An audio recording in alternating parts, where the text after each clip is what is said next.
I've been running this Westinghouse generator on the side of my truck for several months now, and today I figured I would tell you guys about how it's been doing, how it's been holding up through all the weather, bumps, and rough roads out there. So let's talk about it. First thing you can see here is that I have added this exhaust pipe to it. The exhaust port is over here on this side. I don't know if I'll be able to get a view on that for you, but I ran that because the exhaust bouncing off the fuel tank over there was causing the carbon monoxide shut off. So that was my at least temporary solution to that. As you can see, the hardware and everything holding up just fine. The motor itself down in here is looking good. I have not had to adjust these or tighten them or anything like that. Everything is still the way it has been when I installed it, like this bracket. Bracket's been doing phenomenal. One thing I have thought I might do is pull this generator off and flip it around. That would make the electrical outlets on the other side, which, you know, a small inconvenience to be able to reach it. I mean, the extension cord from the window still reach it no problem, but it would be on the other side instead. But the exhaust then would, you know, come out this way, and then I wouldn't need the tube. So I still might end up doing that. But it holds 4 gallons of fuel, gasoline. I wish it was diesel, but diesel generators are a lot more expensive than these bad boys. So gas powered, it's held up great. I mean, starts every time. I've put 2 gallons of fuel in this tank this week, and see if you can see, I think it's gone through a gallon ish. I mean, 4 gallons usually lasts me a week. Now the weather, the way it's been, I run it when I am parked at a shipper receiver. If I'm going to be there for a little while and it's hot in the day, I'll run it to run the AC. Or at nighttime I might run it until, you know, it gets dark and then it cools off, because then I'm freezing in there and I don't need it. So I just come out here and shut it off. Obviously more inconvenient than your typical diesel powered Thermo King carrier APU, but I did that myself. So it still has saved me a ton of money having this on the truck. And I believe, you know, 4 gallons of fuel would probably last me just about all week. I have also run the heat on this, and still, I mean, it ran all night long with, it didn't even show the fuel gauge on there. Honestly, it was that low. I was surprised. I've been very pleasantly surprised with the time. I have not run it just straight tank fuel to see how many hours it would actually run, because I don't have that many hours a day.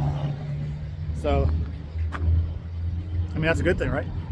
I mean, I keep a little 2-gallon tank in there, and I fill it up whenever I need to at like a pilot or whatever. I'll just walk over to the fuel island, pump me some gas, carry it over here. That's probably the worst part of owning this thing, is that. Now we do have winter coming up. We're gonna get some salt in the roads here soon, and then we might see what's going to happen to this bad boy. I would like to create some sort of outer box, maybe even an outer box that has like ventable sides on it I could take off that let the exhaust flow. But all in all, I've been very happy with this and with the AC/heat unit in the truck itself. But that's another video. This thing fires up every time.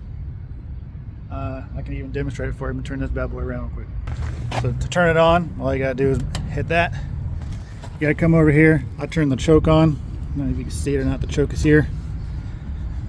And then you just gotta give this a decent little pull, and then you have to adjust the choke.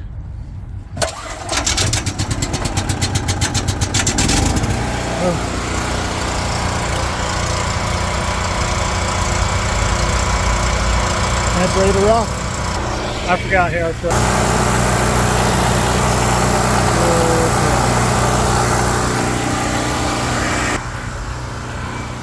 As you can see, it runs real smooth, real quiet, quieter than a diesel-powered tri-pack or whatever. I'm gonna shut it off.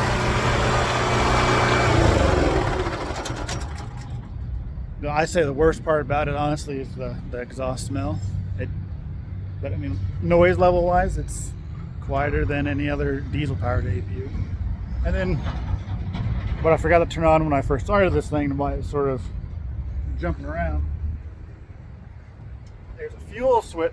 There's a fuel switch on there. Forgot to turn that on before I started it, but there we go. Ran perfect. Thing's been a dream. It's been a hoot.